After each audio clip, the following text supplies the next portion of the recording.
見て見て、たくさんの雪のせい。それじゃあ残り最後のマナを使ってオートのみんなにも雪のお裾分け。ReZero is filled with a plethora of fascinating concepts that amount to an amazing story with some incredible world building. One of the concepts that I find most interesting is the magic system and how much it differs from other fantasy stories. Magic in ReZero is a lot more complicated than most casual fans are aware of, so I'm gonna try and make it a little easier to understand. The only spoilers in this video are in relation to the subject at hand, and they won't give away anything about the story overall, so if you're an anime only, I promise this video isn't gonna ruin anything.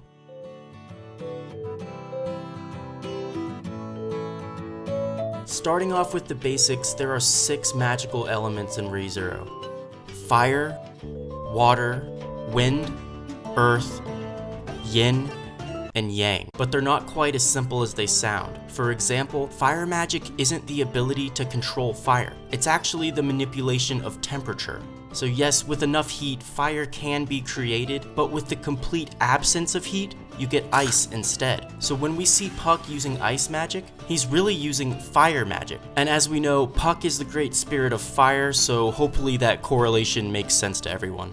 Water magic involves not water, but the manipulation of life. Yes, an extremely powerful water mage can even resurrect the dead, though typically there's complications with that kind of stuff. Regardless, water magic can also weaponize ice, though it's unable to freeze enemies like fire magic can. Water magic is most commonly used for defensive and healing purposes, and contrary to popular belief, Emilia does not have an affinity for water magic. Her ice attacks, just like Puck's, are actually fire magic, and her healing abilities are possible due to the spirit arts, which is a completely different subject entirely. Earth magic is pretty much what you'd expect. It manipulates the ground, it can be used to attack, defend, or immobilize enemies. In extremely rare cases, earth magic can be used to duplicate objects, including people, although they're a lot weaker than the original. Wind magic is pretty self-explanatory as well, as it manipulates the forces of wind. Wind magic can be used to turn the air into deadly weapons, and it's often used by sisters that are too kind.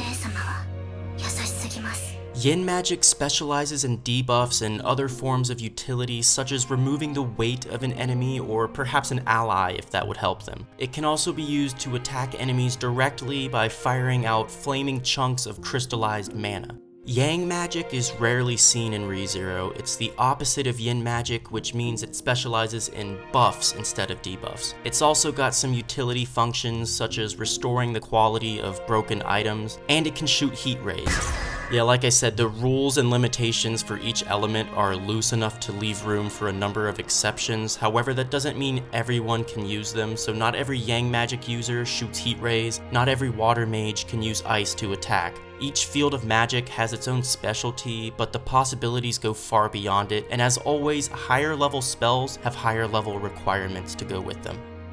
Magic is possible in ReZero because of something called Odd Logna. Odd Logna is believed to be the source of the world's mana, divine protections, memories, and souls. No one knows where it is, what it is, or if it's a sentient being, but whether it's heaven, hell, a deity, or the world itself, it's something incredibly powerful, and it's most likely very important to the story overall. Regardless, Odd Logna gives us mana, which is the world's energy that magic users store inside themselves. They drive mana through their gates, allowing it to alter reality in whatever form they desire, so long as it matches their affinity and they're powerful enough to handle it. Attempting to use magic above your skill level can damage your gate, which, if left untreated, can be fatal. And for anyone that didn't watch the anime, your gate is basically a portal inside of you that turns mana into magic. But not everyone's gate is capable of handling magic, and in fact, the average person doesn't use it at all. In some rare cases, someone might not even have an affinity for a particular element. Reinhardt, for example, was rejected by all 6. So if someone like him wanted to use magic, they would have to either use the spirit arts or form a contract with a spirit and borrow the spirit's gate for mana. The Spirit Arts basically allows you to use the mana in the atmosphere in place of the mana inside you. But even if you don't have spirit knowledge, you can still cast spells without mana because of something called your Odd, which is basically your life force. So if you absolutely must cast a spell using your Odd instead of mana, you're basically sacrificing a portion of your lifespan, so I wouldn't recommend trying that at home. The casting of a magic spell is a result of the following process. Prepare the necessary amount of mana needed for the spell.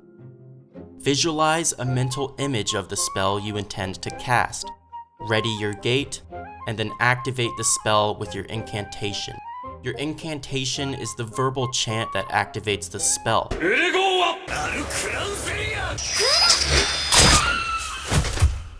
The incantation is the key to casting a magic spell. It's kind of like hitting send after you write a text message, or like hitting the comment button after you write one below. Most magic users can't cast spells without an incantation. However, talented mages like Byakuo and Roswaal are able to do so without even speaking. But the spoken part of the spell is important because each word has its own meaning. Goa, Huma, Fuda, Dona, these are all different spells, but what's most important is actually the word that comes before them. For example, Huma alone is a novice level spell, but a more powerful version can be cast by leading it with the word El, Ul, or Al. Casting Huma regularly will create a small amount of ice. Casting El Huma will shoot multiple ice spikes from your hands. Ol Huma shoots one giant one, and Al Huma shoots a massive, enormous one.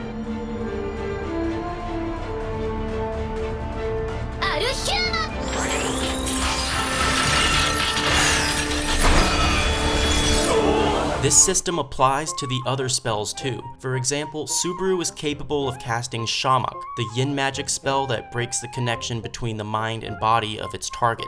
Shamak's weakest form, just plain old Shamak, simply interferes with the target's perception of their surroundings. The upgraded version, El Shamak, forces the target to lose control of their body as well. The next one, Ol Shamak, sends the target's mind somewhere else where they can't even hear their own thoughts.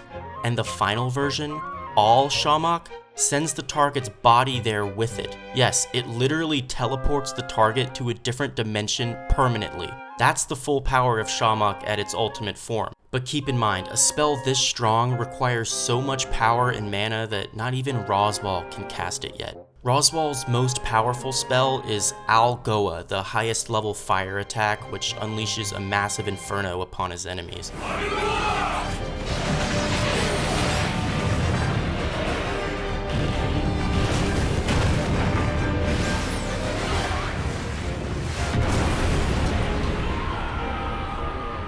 Some other notable spells he can cast are Flight and Ultimillion. Ultimillion allows him to control the weather for, I believe it's something crazy like 90 miles or so, and his flying magic is possible due to a combination of earth, wind, and fire magic.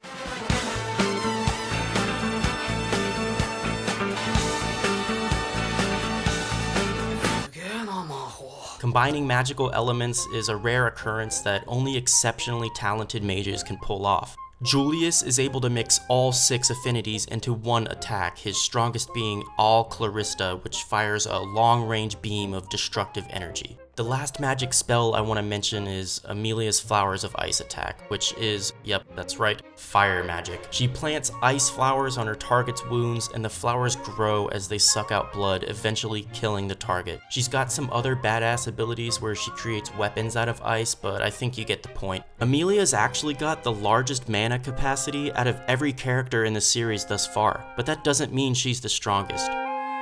In Lagunica, magic users who reach the pinnacle of their affinities are awarded a title appropriate to their respective affinity. Roswaal is the strongest fire, earth, and wind user, so he's got the titles Red, Green, and Yellow. Felix is the strongest water magic user, so he's got the title Blue. To put it in perspective, if Felix's healing ability was a 10, then Amelia, Rem, and Byakuo's would be either a 1 or a 2. However, Felix is fairly useless outside of being a healer. According to a tweet from the author during Arc 4, the strongest magic users in combat were Roswaal, then Amelia, Dona, Byakuo, and Fortuna. Now this was tweeted in 2014, and since then a bunch of new characters have been introduced, but I'd say it's still roughly accurate. The problem is he contradicted this list when he stated in another tweet that although Roswaal is more skilled, Puck's magic is stronger than his. He also said that Puck would most likely defeat Beatrice in a fight, so I'm gonna go ahead and throw Puck on the list. Also, if Rom still had her horn, she'd be right at the top, so I thought I'd throw her on there as well, just for fun.